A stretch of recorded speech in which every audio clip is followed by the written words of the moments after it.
사랑합니다. 설교를 시작하면서 아주 간단한 퀴즈 하나를 낼 테니까 한번 대답해 보세요. 미국에서 가장 큰 도시는 어디입니까? 예, 내 나라도 잘 모르겠는데 뭘 굳이 남의 나라를. 장로님 지금 대답하신 것처럼 뉴욕입니다. 뉴욕에는 소방청이 있습니다. 뉴욕 소방청이죠. 그 뉴욕 소방청에 모토가 있습니다. 다른 말로 슬로건이라고도 합니다. 우리는 이런 소방관이 되기 원합니다 하는 모토인데, 그 뉴욕 소방청의 모토는 미국에서 가장 용감한 소방관입니다. 그런데요, 용감하다 하는 뜻이 무엇이겠습니까? 최근에 우리나라의 동해안 산불, 우리나라 역사상 가장 오래 불탄 산불로 기록이 됐잖아요. 이 산불을 통해서 제가 화재에 관한 몇 가지 지식을 알게 됐는데, 최근에 뉴스를 보면서 제가 듣고도 믿을 수가 없어서 그 밑에 자막을 다시 읽을 정도였는데요. 그 진화대원이 인터뷰하던 중에 이런 말을 하더군요.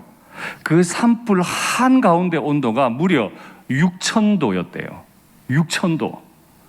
제가 아는 상식으로는 태양의 표면 온도가 6,000도입니다. 태양만큼 뜨겁게 화재가 불타올랐다는 거예요. 용감하다는 뜻은 태양만큼 뜨거운 그 불덩어리를 마주한다는 뜻입니다. 뉴욕에 오래된 도시이고 큰 도시이기 때문에 목재 건물이 굉장히 많대요. 영화나 드라마를 통해서도 보시지만 길은 굉장히 좁아요.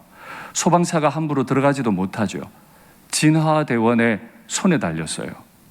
일반 목재 건물에 화재가 나면 그 온도가 1200도 올라간답니다. 내화 건물, 화재가 잘 나지 않도록 설계된 건물도 화재가 한번 나면 그 온도가 1000도까지 올라간대요. 용감하다는 뜻은 그 속에 뛰어 들어간다는 뜻입니다. 그 뉴욕 소방청 대장 존 살카라고 하는 분이 오래전에 책을 한 권 냈는데, 이 책은 정말 유명한 책이에요. 한번 확인하실래요? First in, last out. 가장 먼저 들어가서 맨 마지막에 나온다. 이게 소방관의 모토이기도 하지만 또 하나 리더십에 굉장히 중요한 주제가 되는 거죠. 그래서 리더십 강연이나 그에 관한 책들을 읽어보면 저 책은 꼭 언급이 돼요. First in, last out. 가장 먼저 들어가서 맨 마지막에 나온다. 리더가 마음에 깊이 두어야 할 덕목이 이것이라면 리더에게만 덕목이 있습니까? 리더만 잘하면 모든 게 다 형통합니까? 아니겠죠. 리더에게 덕목이 있다면 따르는 분들께도 덕목이 있습니다. 리더의 덕목이 first in, last out이라면 따르는 분들의 덕목은 그 뒤에서 고요하고 착하게 한 마음이 되어서 순종하는 것인 줄로 압니다. 우리 가정과 교회는 이렇게 리더나 따르는 분들이 한 마음 한뜻 되어서 주님 따르게 되기를 간절히 바랍니다. 이것이 왜 중요한가 하면 요단강을 건널 때뿐만 아니라 가나안 7 족속과 전쟁을 할 때도 하나님은 이 방식으로 이기시겠다고 선언하셨기 때문이에요. 누구 하나가 대단한 장군이 있어서 가나안 7 족속을 이기는 게 아니고, 우리의 리더 되시는 하나님이 앞서가실 때 맨 뒤에서 조용히 주님 따라가는, 그래서 승리를 얻는 우리 모두가 되면 좋겠습니다. 이제 백성들이 요단강을 다 건넜어요. 건넜는데 하나님이 중요한 말씀 하나를 하십니다. 요단 가운데 제사장들이 발이 굳게 섰던 그곳에서 돌 12를 취하여 유숙할 그곳에 두게 하라. 강을 건넌 게 전부가 아니라는 거죠. 어떻게 강을 건넜는지 기억을 해야 되겠으니까 여호수아야, 사람들 다시 보내. 강 다 건너서 올라갔는데 다시 내려보내서 제사장들의 발이 굳게 섰던 바로 그곳에서 돌 12를 취해서 이제 편안하게 쉬게 될 수경지에다가 그 돌무더기를 쌓아둬라. 기억하려는 거예요. 강 건넌 승리에 자축을 하다가 다 잊어버리지 말고 우리가 이 강을 어떻게 건너게 됐는지 꼭 기억해야 된다는 거죠. 우리는 이순신 장군을 굉장히 자랑스러워합니다. 정말 자랑스러운 군인이셨죠. 그래서 오고 오는 후손들에게 성웅이라고 하는 별칭을 붙여서라도 우리는 이순신 장군을 기억해요. 최근 몇 년 전에 명량이라고 하는 영화가 나왔습니다. 명량해전은 세계 해전에서 3대 해전 안에 드는 굉장한 해상 전투였죠. 그걸 승리로 이끈 분이 이순신 장군. 우리는 대충 이 정도만 이야기하지 않습니다. 아주 구체적으로 얘기해요. 임진왜란이 끝나는 줄 알았습니다. 조용하더니 갑자기 정유재란이 일어났습니다. 그때 이순신 장군은 백의종군 하고 있었는데 임금님이 대장으로 다시 불러주셔서 와보니까 세상에 조선 수군은 배가 13척밖에 없었습니다. 그런데 일본 수군은 적게 잡아도 133척이 있었습니다. 10대 1도 안 되는 이 싸움에서 이순신 장군이 이길 수 있었던 건 울돌목이라고 하는 그 지형을 잘 이용해서 세계 3대 해전의 전과를 남긴 겁니다. 하나하나 상세하게 설명하고 영화로도 남기죠. 왜 그렇게 하는 거죠? 그냥 이순신 존경하라고? 아니요. 우리 민족이 이런 민족이라는 거예요. 우리 조상에게 이런 분이 있었다는 거예요. 그래서 우리는 어려움을 겪을 때마다 괜히 이순신 장군을 자꾸 기억해요. 왜요? 우리도 이렇게 이겨내야 되니까. 하나님은 그저 그렇게 요단강 한번 건넌 것으로 만족하는 분이 아니세요. 요단을 어떻게 건넜는지 제사장들의 발이 굳게 섰던 바로 그 자리로부터 돌 12개를 꼭 가져와라. 그리고 너희가 편안히 쉬고 싶은 그 수경지에 그 돌무더기를 꼭 만들어 놔라. 왜 그러냐 하면 이 돌무더기를 통해 이 일이 영원한 기념이 되리라. 다시요. 한번 건너는 게 중요한 게 아니고 우리의 머릿속에 기억이 되고 기념이 될 때 우리는 그 다음 싸움도 이 방식으로 이길 수 있지 않겠습니까? 뭘 기념하라고요? 여호와의 궤 앞에서 요단 물이 끊어졌나니. 지진이 나서 물이 끊어진 게 아니에요.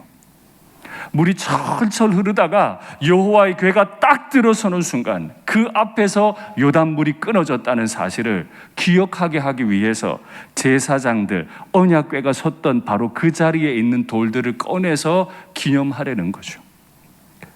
그러고 보면 리더가 해야 될 일은 기억시키고 기념시키는 일인 것 같아요. 정말 우리나라에 어떤 역사가 있는지 그걸 잘 가르쳐서 마음에 기억하고 교회식으로 말하자면 기도의 제목을 삼고 거기서 하나님의 뜻을 발견하려고 노력해야 되는 거죠. 그게 리더의 첫 번째 임무라. 최근 우리나라 근대사 100년 동안의 역사를 살펴보면 가장 아프고 힘든 역사가 아무래도 국권을 빼앗겼던 역사와 6.25 전쟁의 역사일 겁니다. 국권을 빼앗겼던 그 아픈 역사에 대해서는 우리가 참 많은 말을 들어요. 그런데 6.25 전쟁도 그렇습니까? 지금 6.25 전쟁은 현재 진행형이죠. 3년 전쟁 마치고 정전 협정을 할 당시에 국군 중에서 실종된 군인만 8만 명이 넘어요. 그 말은 8만 가정이 아버지를 잃었거나 아들을 잃었거나 남편을 잃었다는 뜻이에요.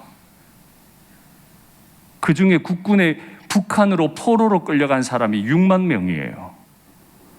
다 돌아가시고 이제 남으신 분이 540명입니다.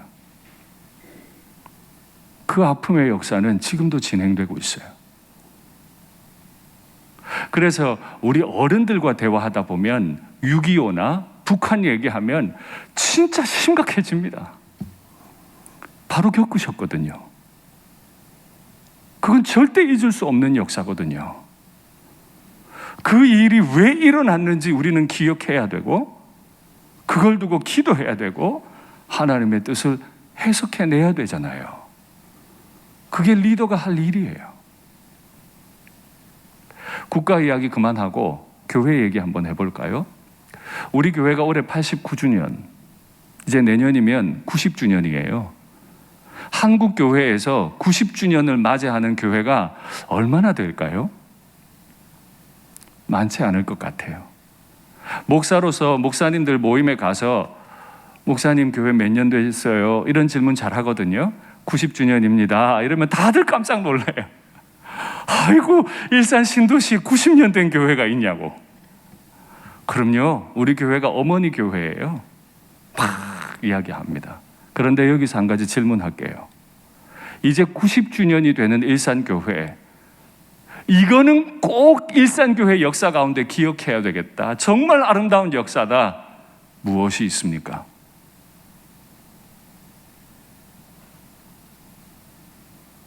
갑자기 막 심장이 뛰지 않으세요? 일산교회 90년 역사 가운데 우리가 꼭 기억하고 싶고 우리 후손들에게 꼭 전해주고 싶은 역사 무엇이 있습니까?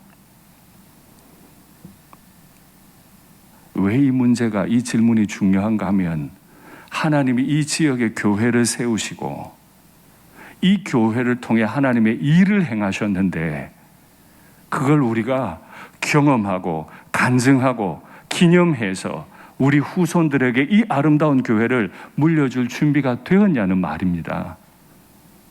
4년 전에 이 교회에 부임하면서 청년들에게 이런 설교를 했던 기억이 있습니다. 여러분들 가운데 이 예배당 지을 때 벽돌 한 장 값이라도 건축원금 하신 분이 있습니까? 저는 안 했습니다. 어른들이 안 잡수시고 안 입으시고 해서 이 건물 지어놓지 않았더라면 우리는 여기서 예배 드릴 수 없었을 겁니다. 그러니 어른들이 한 수고를, 그 헌신을 우리가 기억하고 이어받아서 우리의 후대에게 계속 전해야 합니다. 지금 저는 다른 많은 역사를 이야기할 수 있지만 건물의 역사로만 줄여서 한번 얘기해 보겠습니다. 1995년에 8월 달에 한여름 더운 날에 이 교회가 신도시 교회가 되면서 지하 2층, 지상 1층 성전 건축 준공을 했습니다. 그리고 조금 더 지나서 17대 원로 목사님과 함께 여기 계신 여러 어른들께서 정말 아름다운 이 예배당을 올리셨죠. 2001년 2월에 시작해서 2002년 1월에 준공을 했습니다. 그리고 여러분들께서 19년을 계속 보셨던 높이 솟은 그 십자가 첨탑, 19년 있다가 2020년 12월 23일에 이제 그 수명이 다해서 불이 다 나가고 녹이 슬고 페인트가 다 벗겨져서 그걸 다시 내리고 새로운 십자가를 올렸어요. 근래에 들어서 이곳으로 오신 분들께서는 과거의 그 십자가 첨탑이 어떤 모습이었는지 도무지 아실 수 없으실 거예요. 그러나 우리 중에 누군가는 19년 전에 그 십자가가 세워질 때 막 감격하고 감사하고 눈물 흘리고 목사님과 함께 감사 예배를 올렸을 거예요. 교회를 향할 때마다 그 십자가를 보고 막 기뻐하고 감사의 기도를 올렸을 거예요. 그런데 이제 그 십자가가 없어요. 그 십자가가 내려지는 날 많이 추웠는데 제 마음이 막 기대도 되고 긴장도 되고 막 어떻게 해야 될까 싶더라고요. 가장 높이 19년을 있었던 십자가를 내리고 새로운 십자가를 올리는데 할 수 있으면 제 방에 그 십자가 갖다 놓고 싶더라고요. 그래서 내린 걸 보니까 세상에 제가 흔들어 봐도 꼼짝도 안 해요. 얼마나 크고 쇳덩어리가 얼마나 무거운지 도무지 제 방에 가져올 수가 없는 거예요. 그래서 제가 다른 거 가져왔어요. 이게 뭐죠? 19년 동안 십자가 위에 꽂혀있던 피뢰침입니다. 십자가를 못 가져온 게 천추야 아니지만 그래도 그 위에 같이 있었던 피뢰침 말이에요. 이거라도 가져와야 되겠다. 근데 흔들어 봐도 이게 안 뽑혀요. 얼마나 오랫동안 깨어 있었는지 흔들다 포기했어요. 그런데 옆에 공사를 진행하시던 관리위원장님이시죠? 배장로님께서 제 마음을 아셨어요. 저는 말씀도 안 드렸는데 며칠 후에 제 방에 이걸 들고 오신 거예요. 목사님, 이거 기념물로 두고 싶으셨던 거죠? 어떻게 아셨냐고. 여러분께 묻겠습니다. 이 피뢰침을 제가 목양실에서 매일 보는데 볼 때 제 마음이 어떨 것 같으세요? 그냥 가볍고 좋을 것 같으세요? 아니면 묵직할 것 같으세요? 묵직합니다. 16대 목사님이 이 예배당, 신도시 예배당 털을 다 잡고 건물 올리시고 17대 원로 목사님이 7층까지 예배당 올리시고 십자가 놓으셨는데 18대 목사인 나는 그 역사 어떻게 이어받아서 어떻게 19대 목사에게 전해야 되나? 인간적인 생각하면 이거 둘 필요 없죠. 그러나 역사는 그렇게 만들어지는 게 아니잖아요. 우리가 관광지에 여행을 가도 기억하기 위해서 작은 기념물이라도 가져오는데 한 가정이, 한 교회가 주님이 하신 일들을 부지런히 기억하려고 노력해야 하지 않습니까? 예배당 건물을 기억하자는 게 아니에요. 이 예배당 건물을 세워 올렸고 이 예배당 가운데 엎드려 기도할 때마다 이 한가운데 서셨던 하나님의 영광을, 하나님이 행하신 일을 기억하자는 거죠. 그래서 우리 후손들에게 전해주자는 거예요. 그걸 잘 하는 사람이 리더예요. 그 일들을 말씀하셨고 이제 백성들은 다 건너니까 여호수아가 다시 이제 명령합니다. 너희 다 건너서 언덕 위에 올라왔지만은 각 지파에서 한 사람씩 뽑아 12이 만들어졌습니다. 지금 다시 요단강 가운데로 들어가고 싶겠습니까? 언제 물이 끓어져서 내려올지 모르는데 들어가랜다고 거기 쉽게 들어가지겠어요? 근데 들어가래요. 그냥 들어가라고 하지 않아요. 요단강 가운데 여호와의 언약궤 앞으로 가서 거기서 돌 한 개씩 주워 어깨에 메고, 정확하게 아주 구체적으로 설명하죠. 다시 들어가서 그냥 돌멩이 주워와 아니고 요단강 가운데로 들어가. 거기 가면 제사장들이 있을 거야. 그 여호와의 언약궤 앞으로 지나가. 꼭 그 언약궤를 보내는 거예요. 지나가서 거기서 돌을 한 개씩 주워 어깨에 메고. 제가 묵상하던 중에 이런 그림이 그려져요. 지금 그 요단강 한가운데는 제사장들이 언약궤를 메고 서 있습니다. 대표 12사람이 내려가서 그 언약궤 주변에 있는 큰 돌들을 주워다가 자기 어깨에 맵니다. 제사장은 언약궤를 메고 또 다른 리더들은 그 언약궤가 어떤 일들을 했는지 기념하기 위해 자기 어깨에 메고. 그러니까 영적인 가정이나 영적인 교회, 정말 주님께서 기뻐하시는 모임은 늘 하나님의 영광을, 하나님의 임재를 어깨 위에 올려두고 기억하고 기념하는 사람들이라 믿습니다. 그렇게 그 일이 마무리가 되니까 여호수아가 또 다른 명령 한 가지를 해요. 성경에는 하나님이 그 일을 명령하라는 기록은 없지만 아마도 여호수아가 너무너무 기억하고 기념하고 싶어서 그랬는지 제사장들의 이제 이 요단강 위에서 올라와 버리면 이제 강은 덮일 거예요. 그냥 그렇게 두지 말고 제사장들의 발이 섰던 그곳에 돌 12개를 갖다 둬라. 하나님은 제사장들의 발이 섰던 그곳에서 돌 12개를 취해서 수경지에 두라고 하셨는데 그 일에 순종할 뿐 아니라 여호수아는 또 다른 돌을 가져다가 요단강 한가운데 제사장들의 발이 닿았던 그곳에 돌을 두려는 거죠. 이제 우기가 지나고 건기가 옵니다.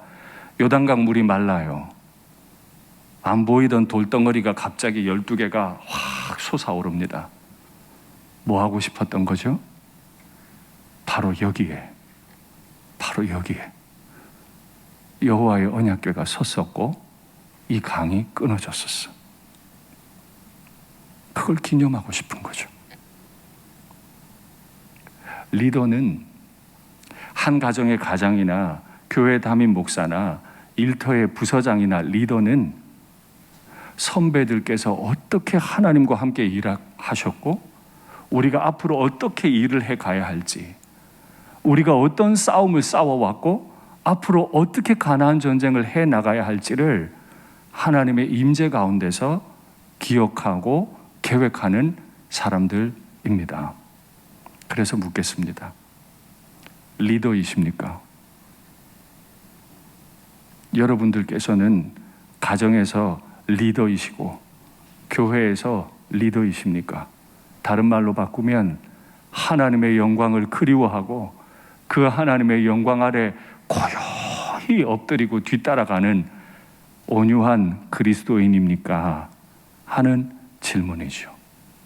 그날 백성들이 언덕 위로 다 올라간 그날에 성경에 보니까 여호와께서 여호수아를 백성들 앞에서 크게 하사 백성들이 그를 두려워하기를 모세를 두려워함과 같이 하였다.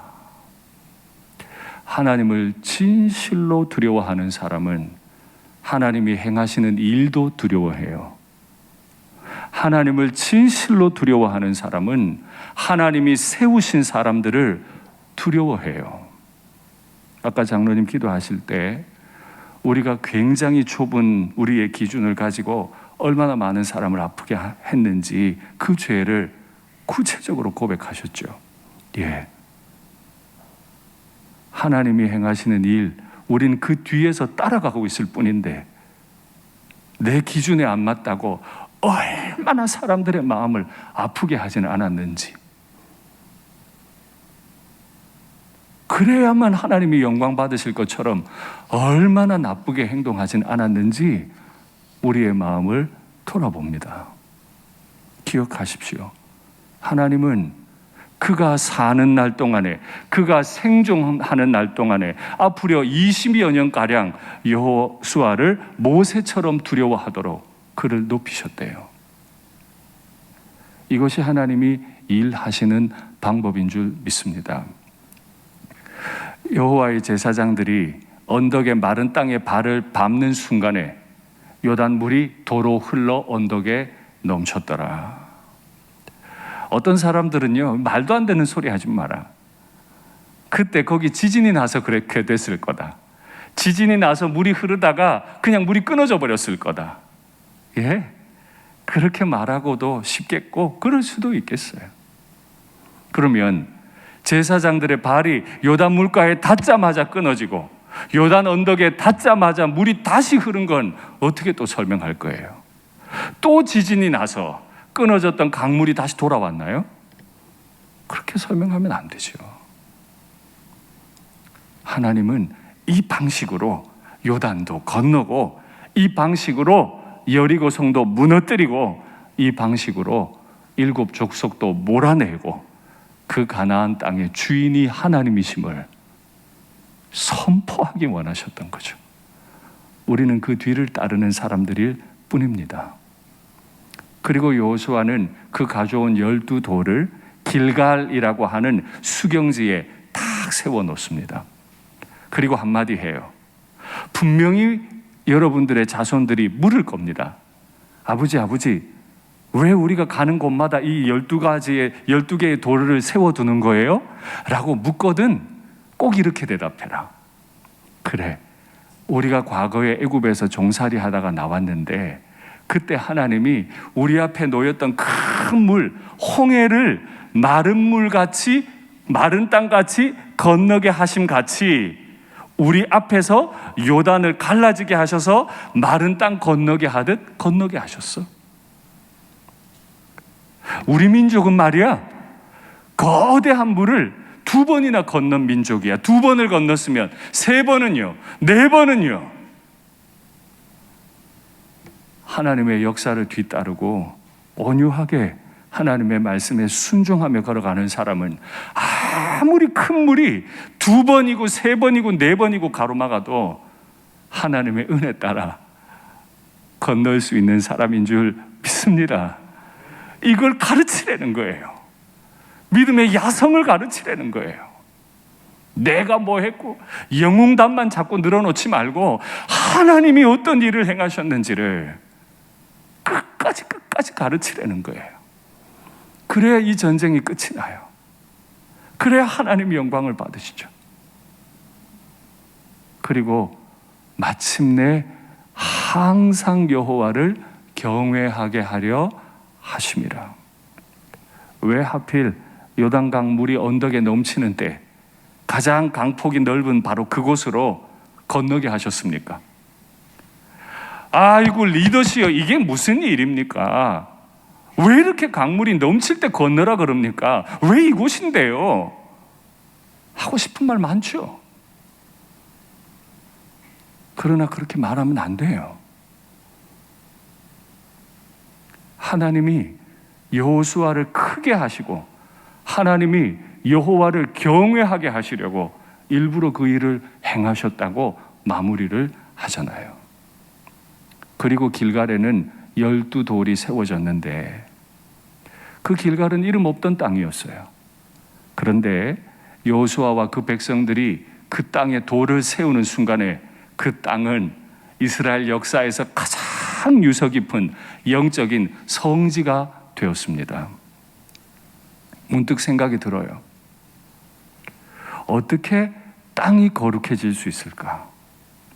그건 그 땅을 밟고 선 사람들이 거룩하면 됩니다. 그 땅을 사는 사람이 거룩하면 그 땅이 거룩해져요. 그러면 사람은 어떻게 거룩해집니까?